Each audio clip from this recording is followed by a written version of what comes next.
من استشعر خطورة الذنب وكان باحثا عن أسباب الزلل رأيته متقيا. لذلك سبحان الله التقوى وقاية بينك وبين الذنب.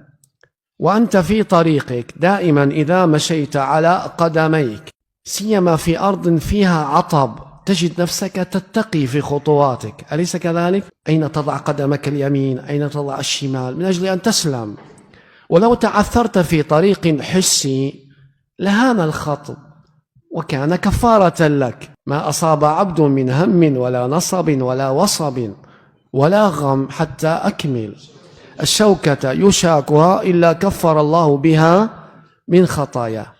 هذا في طريق حسي ملموس لا يضرك، فكيف بالطريق إلى الله جل في علاه وأنت لا تبحث أين تضع قدمك؟ لذلك الواجب على المسلم أن يتحقق أن الصغائر طريق إلى كبيرة مفجعة. وأحيانا في هذا الطريق تجد من ألطاف الله ما يذهل العبد.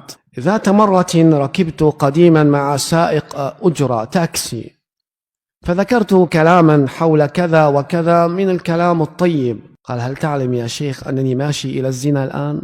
الله جل في علا ساقني إليه. فإذا ما لطف الله بك بأن أغلق أبواب الشر وأنت تريدها وتبحث وراءها وهو يصرفك ويدفعك ويحميك، فاحمد الله جل في علا وارجع خيرا لك.